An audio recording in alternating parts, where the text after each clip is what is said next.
Agrocampus Radio, Ciencia, Agro y Sociedad.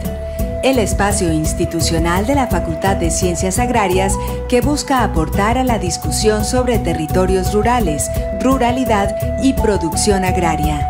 Conduce Vicedecanatura Académica de Facultad.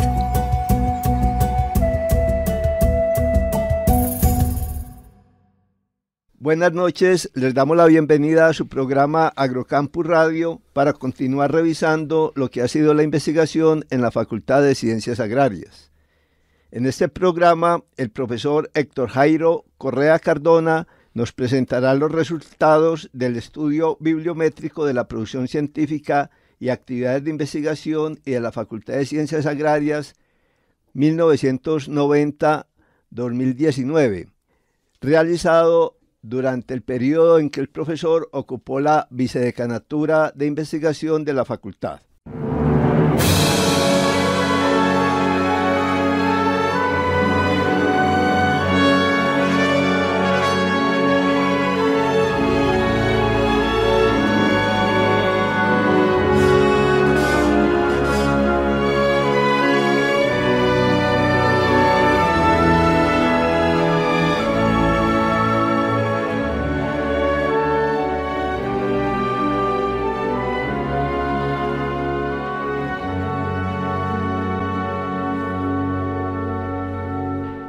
Profesor Héctor Jairo, gracias por aceptar esta invitación.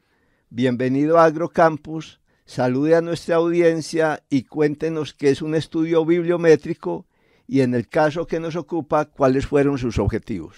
Sí, muy buenas noches a todos los oyentes. Profesor Londario, muchas gracias nuevamente por esta invitación. Este estudio, como bien lo dijo usted, abarcó pues un periodo bastante amplio de la historia de nuestra facultad. Este fue llevado a cabo por un ingeniero egresado de nuestra universidad, pero de Bogotá, el ingeniero Eric Julián Rodríguez, bajo la asesoría de la profesora Jenny Marcela Sánchez. Ella trabaja en un grupo de investigación sobre el tema de prospectiva. Entonces nosotros teníamos la intención de tener mayor claridad sobre lo que habría sido el devenir de la investigación en nuestra facultad, identificar cuáles eran los temas más importantes en los cuales nosotros veníamos investigando y que eso nos sirviera de alguna manera también para mirar en dónde tenemos fortalezas y en dónde tenemos debilidades. Digamos que en buena medida ese era el objetivo de este trabajo de investigación. Entonces recurrimos inicialmente a la profesora Jenny Marcela. Ella fue una de las principales asesoras en el tema de los trabajos que se hicieron con el profesor Wasserman por allá en el año 2010 sobre los estudios de prospectiva en la Universidad Nacional, de tal manera que nos parecía que era la persona idónea y efectivamente ella nos colabora y nos pone al frente con Eric Julián. Entonces se hizo un trabajo bastante juicioso. Con él lo que se hizo básicamente fue identificar cuáles, digamos, irían a ser el horizonte en el tiempo sobre el que se iba a hacer el trabajo, que eso se hizo después de hacer una revisión inicial, a ver más o menos a partir de qué momento comenzaba a identificarse claramente una información sobre la investigación en la facultad. Y aparte de eso, pues desde la vicedecanatura suministramos la base de datos de los grupos de investigación y de los profesores adscritos a nuestra facultad en ese momento. Por supuesto que como abarca un periodo de tiempo, desde muy atrás, en donde ya no tenemos profesores en estos momentos porque ya se han jubilado, por lo tanto la información que nosotros pasamos era de los profesores que estaban activos.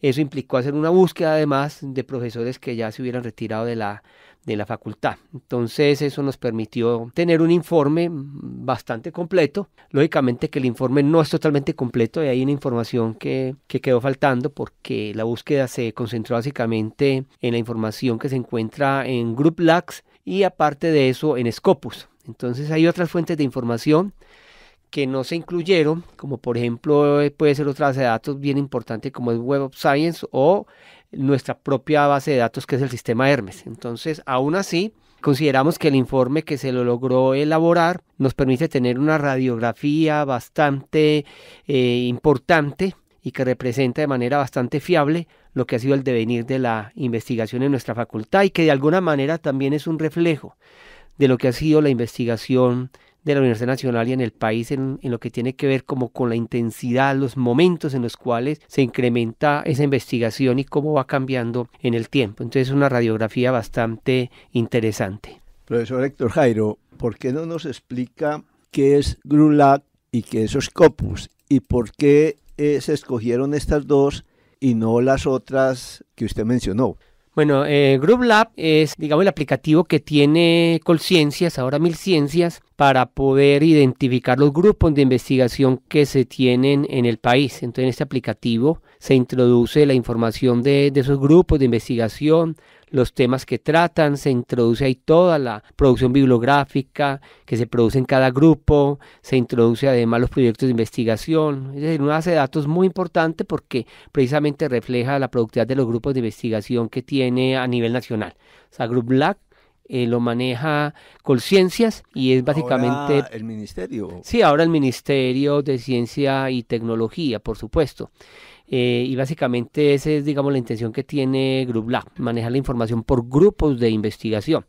Y se hizo de esa forma porque, digamos que finalmente, en muy buena medida, la investigación se hace por grupos de investigación. Digamos que la investigación ya por profesores individualmente o por investigadores de manera individual es cada vez menor. Entonces, pero en los 90 sí predominaba, ¿no? Sí, quizás en el pasado era así hasta que comenzaron a conformarse grupos de investigación como hablábamos en el programa anterior, pero en la actualidad lo que funciona son los grupos de investigación. Entonces habría que buscar precisamente en GRULAC rastrear esa información. Esa fue la razón de GRULAC. Ahora Scopus es una base de datos de una de las editoriales más importantes a nivel mundial en términos de publicaciones de trabajos de investigación, que es el Elsevier, y de tal manera que pues muchísimas revistas a nivel mundial pues están vinculadas a Scopus o están en esa base de datos, de tal manera que nos permitía también tener una información muy global de la información de las revistas en las que se publica, del nivel de impacto que tienen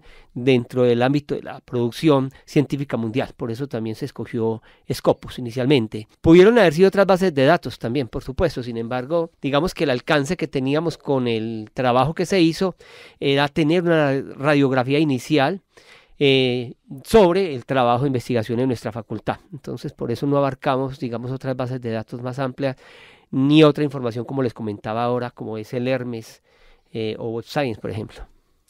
Ya, el estudio se basó fundamentalmente en publicaciones y en los proyectos de investigación registrados en el GRULAC, ¿o qué variables se miraron? Sí, por supuesto, o sea, todo lo que apareciera en el GRULAC. En el GRULAC que aparecen básicamente artículos, aunque también aparecen participaciones, por ejemplo, en seminarios, en congresos, esa información no se incorporó allí, solamente se incorporaron artículos que además estuvieran en revistas indexadas.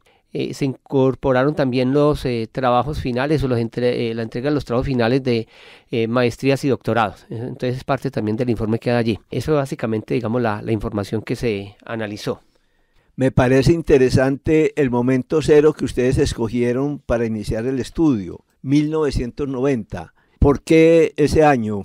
A ver, como les comentaba al inicio, inicialmente no se estableció ese horizonte, sino que primero había que mirar qué información existía de los grupos de investigación inicialmente en GRULAC y luego hacer como un escaneo inicial en Scopus para determinar más o menos en qué momento comenzaba ya a aparecer alguna información relacionada con profesores o con grupos de investigación de nuestra facultad. Y fue a partir de ese momento que se determinó que era 1990 donde ya comenzaba a aparecer esa información. Y de hecho, pues en el informe ahí se muestra que para el año 1990-91 era muy poquitica la información que había allí.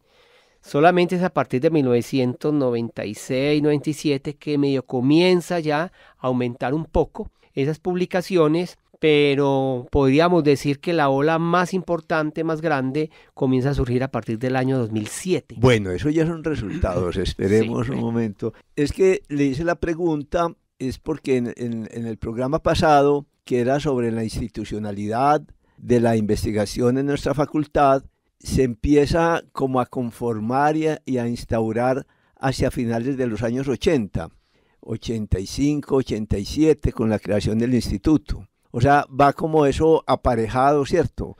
Ver que en 1990 ya se puede hacer rastreos, pero no antes, sino 1990 es donde se puede establecer ya un rastreo para poder hacer el trabajo. Sí, por supuesto. Esa información es de alguna manera el reflejo también de esos hitos que se han venido presentando en la investigación en la facultad y en la misma universidad. De tal manera que ya cuando vemos los resultados encontramos precisamente unos cambios, unas ondas, llamémoslo así, de publicaciones que son un reflejo precisamente de esos hitos de los que veníamos hablando en el programa anterior. Efectivamente, profesor León Darío. Bueno, ya nos contará más adelante, pero dejo ahí el siguiente apunte. Eso también iría a coincidir con la aparición de convocatorias, ya sea a nivel nacional o de la universidad. Abordémoslo más adelante, pero para que no se me pase, porque obviamente de dónde vendrían los recursos para hacer las investigaciones, para después producir las publicaciones, ¿cierto? Entonces, de acuerdo con lo que usted cuenta, profesor Héctor Jairo, el informe y los resultados se estructuran de acuerdo a esas dos fuentes, el GRULab y Scopus, ¿cierto? Así se va a organizar el informe y los resultados. Ahora sí, profesor, cuéntenos qué arrojó este estudio sobre la investigación en la Facultad de Ciencias Agrarias y en los departamentos. Bueno, muy bien, así muy a grosso modo, para que tampoco, digamos, entremos en mucho detalle sobre esa información, digamos que ahí encontramos una producción que suma aproximadamente 3.090 documentos totales, que estarían distribuidos, la gran mayoría de ellos, en artículos de investigación, en capítulos de libros, en segundo lugar, y finalmente en libros. Digamos que esos son los tres tipos de documentos que se encontraron en este trabajo de investigación. La gran mayoría de las publicaciones fue en español, cerca del 70% fue en español. En segundo lugar en inglés, y una proporción muy pequeña, que representa el 1%, fue publicada en portugués, y solamente encontramos un artículo en otro idioma diferente, que es en neerlandés. Entonces podemos decir que realmente el grueso fue básicamente en español y en inglés. Y como les decía, estamos hablando de cerca de 2.700 artículos de investigación de los 3.090 en total que se lograron identificar a través de este trabajo bibliométrico. De eso, digamos que en general se encontró esa proporción de documentos publicados en español, el 70%, pero ahí hay una trayectoria en el tiempo, es decir, el incremento en la producción en inglés se ha dado en los últimos años, digamos, desde 2010, 2015 hacia acá, o cómo ha sido esa distribución en el tiempo, o hemos estado en el 70% durante estos 30 años. No, evidentemente en los últimos años efectivamente se había dado un incremento significativo en publicaciones en inglés, y eso tiene que ver mucho también con las fuentes de financiación, con el hecho de que la Universidad Nacional también ha incrementado el número de profesores con formación a nivel de maestría y doctorado, y eso por supuesto pues permite que haya una mayor cantidad de documentos que se elaboren en otro idioma, porque los profesores están interesados en que haya una mayor visibilidad de sus publicaciones, de tal manera que evidentemente eso ha sucedido, que se ha incrementado más el número de publicaciones en inglés. Lo mismo sucede, digamos, con los artículos que van a revistas nacionales y revistas internacionales. También, sí, también. Ahora, cuando hablamos de revistas nacionales e internacionales, la proporción es más o menos parecida. Mire que en revistas nacionales de esas 2.700 y punta de artículos, cerca del 72% son en revistas nacionales y el 28.4% en revistas internacionales. Entonces también mantiene esa proporción como promedio de todo el análisis bibliográfico, pero también efectivamente en la medida que hemos venido avanzando en el tiempo, se van presentando mayor cantidad de artículos a publicación de revistas internacionales y en inglés además, por supuesto.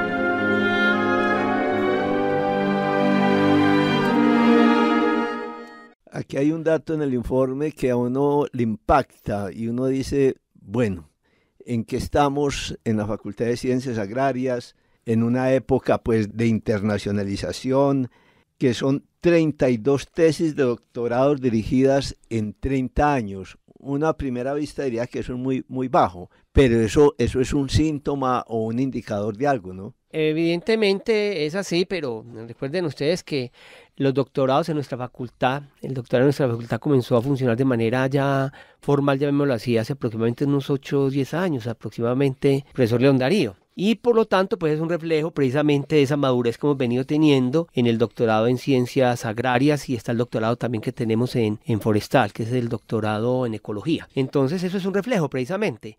Ahora, este es hasta hace unos 2-3 años, ¿cierto? En este tiempo pues han venido surgiendo lógicamente más informes de doctorado. Pero tener 32 tesis de doctorado, digamos en estos 10 años, y tener 420 tesis de maestría. Disculpe, profesor Héctor, yo creo que eso hay que precisarlo. Sí. No podría uno decir que son en los 30 años, sino en los últimos 10 años. Yo creo que por ahí sí, 10 años. Sí, correcto, porque es que, fíjese, profesor, que además se incluyeron tesis de pregrado, en donde hubiese aparecido la tesis, digamos, publicada o alguna publicación de esa tesis, y de tesis de pregrado estamos hablando de 624.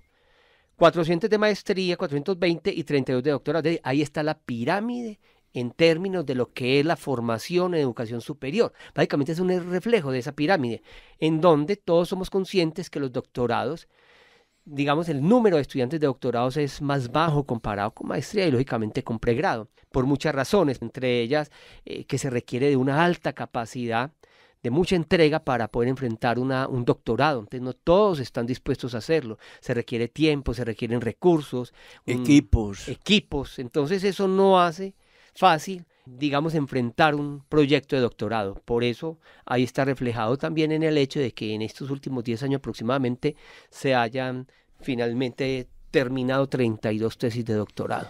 Pero no sé usted qué pensará, profesor Héctor, pero también uno podría decir que es un logro enorme, a pesar que uno diría que por números es bajito, pues ya hicimos la claridad que es en 10 años, pero ¿qué significa un doctorado en un país como el nuestro, supremamente retrasado en la inversión de recursos para la educación y más para la educación superior, pero una cosa todavía más grave? ¿Cuáles son las expectativas de empleo de un doctorante, cierto? Hace poco la ANDI produjo un documento precisamente mirando este panorama. O sea, aquí no hay demanda de doctores, y no hay demanda de doctores por una orientación, yo diría que perversa, de la economía del país, donde nos volvimos maquiladores en todo sentido, y pues aquí poco se investiga. Por ejemplo, un caso que sé con propiedad es, por ejemplo, que era Industrias ASEP, que hacia los años 80, 90 tenía su propio departamento de investigación, donde demandaba pues estudiantes formados a nivel de posgrado, y hacia inicio de este siglo eso lo cancelaron y empezaron fue a maquilar lo que se veía en el mercado internacional, a importar en vez de seguir creando, y todos sabemos lo que fue esa Industria ASEP. Entonces también hay un contexto de muy baja demanda sobre personas de alta formación, y casi que el único empleo son las universidades y algunos institutos de investigación que hay en el país. Y en esos institutos de investigación, no digo los nombres porque pues es maluco, prefieren solo los maestrantes y no los doctorantes. Sí, eso es evidente.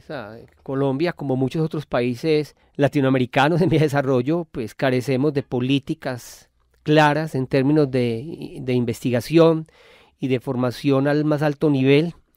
De hecho, pues en estos últimos 10-15 años, esas políticas han estado en un pimponeo de apoyo, de olvido de esos apoyos. Mire, por ejemplo, en las últimas convocatorias que hizo el gobierno nacional a raíz de los 200 años de nuestra independencia, esas becas de doctorado, eso ha sido un problema total. Sobre todo la segunda cohorte, que no se habla mucho de eso, pero es que los problemas financieros que han habido con ellos son de toda índole, impresionantes. Estamos hablando de que solo la Universidad Nacional tiene más de 150 estudiantes que accedieron a esas becas bicentenario, y han habido bastantes problemas con la mayoría de ellos para poder recibir esos recursos. Por un lado... Ahí, profesor Héctor, hay que anotar que un estudiante de doctorado, una beca como la que usted está diciendo, tiene que responder por todo, mantenimiento, obviamente la matrícula y el proyecto de investigación, porque a estos niveles pues la dedicación del estudiante tiene que ser el 100%, no puede distraerse a trabajar para mantenerse, y los proyectos también son muy costosos, ¿no? Así debería ser, pero la beca no cubre sino matrícula y sostenimiento. Y en caso tal de que el estudiante que tenga el compromiso de hacer una pasantía... Pero la Bicentenario sí cubre sostenimiento. Sostenimiento sí, pero no investigación. O sea, el sostenimiento, matrícula y pasantía, pero no apoya el proyecto de investigación. Es solamente para eso. Desafortunadamente, la beca solamente cubre gastos de matrícula, de sostenimiento, y en caso tal de que el estudiante tenga un compromiso de una pasantía, cubriría una parte de esa pasantía, pero no cubre los gastos del proyecto de investigación en sí. Eso lo tiene que gestionar el estudiante, lógicamente en compañía de su tutor.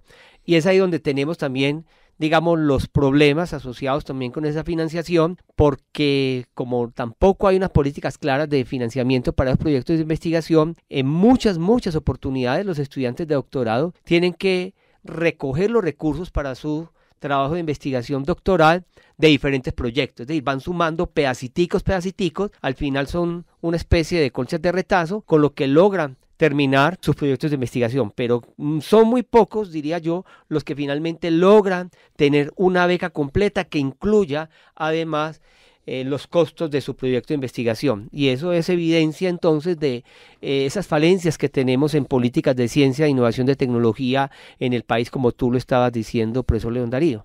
Sí, y lo otro es que todos estos convocatorias, para ello, pues también hay que rebuscarse, porque mucha parte de los equipos que son necesarios no hay cómo financiarlos. Entonces, si los proyectos no enriquecen a las universidades, a los laboratorios, pues tampoco hay cómo hacer la investigación, ¿no? Claro, por supuesto. Entonces la investigación en muchos casos termina circunscrita a la infraestructura que tengamos disponibles y no necesariamente a la necesidad de investigación. Por lo que tú dices, muchas veces requieren unos equipos demasiado robustos, demasiado costosos, en donde, digamos, la financiación que se pueda obtener no logra cubrirlos. Entonces ahí se tienen ese tipo de vacíos. Tú me preguntabas además, bueno, y el destino final que tenemos con los que se terminan sus doctorados aquí en el país es incierto.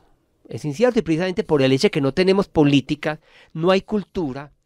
Las empresas han perdido esa cultura, aunque recientemente algunas empresas han venido ganando un poco la cultura, precisamente porque hay un tema también de financiamiento por parte del Ministerio de Ciencia y Tecnología para las empresas, ¿cierto? Por descuentos tributarios. Entonces muchas empresas se están metiendo en esa cultura y están formando algunos grupos de investigación que tienen que participar lógicamente con instituciones de educación superior, privadas o públicas, y eso ha permitido un poco, digamos, mejorar lo que durante mucho tiempo se perdió, y fue esa cultura de la empresa nacional de trabajar en ciencia, tecnología y innovación. Me parece que eso es importante, supremamente importante, porque definitivamente si no trabajamos de mano de la empresa privada, de la industria, pues lógicamente se pierde muchísima de la importancia que tiene la investigación, lógicamente por parte de las instituciones de educación superior y los centros de investigación que hay en el país. Profesor, nos hablaba de, en total se dataron 3.090 documentos entre artículos, capítulos de libros y libros.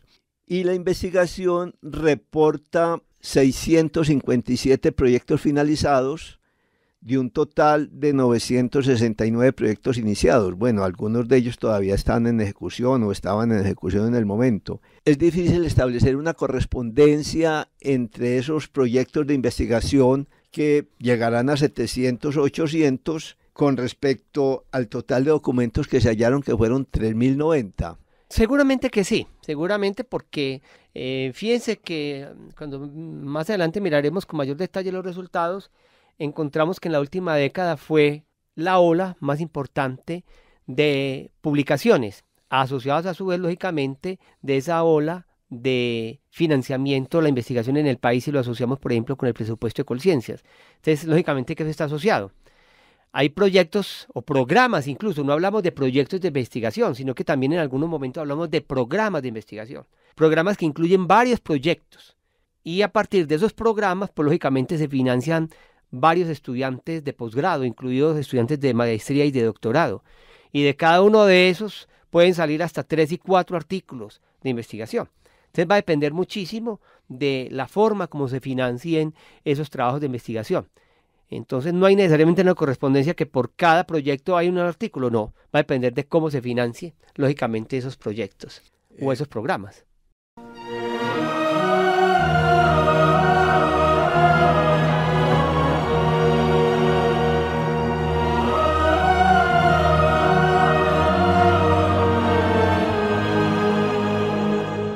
Llegamos al final de este primer programa con el profesor Héctor Jairo Correa Cardona sobre los resultados del estudio bibliométrico de la producción científica y actividades de investigación en la Facultad de Ciencias Agrarias 1990-2019. Los esperamos entre 8 días para el segundo programa sobre este tema.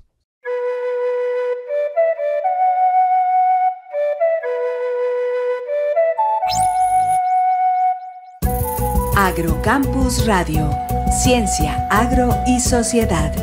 El espacio institucional de la Facultad de Ciencias Agrarias que busca aportar a la discusión sobre territorios rurales, ruralidad y producción agraria. Conduce Vicedecanatura Académica de Facultad.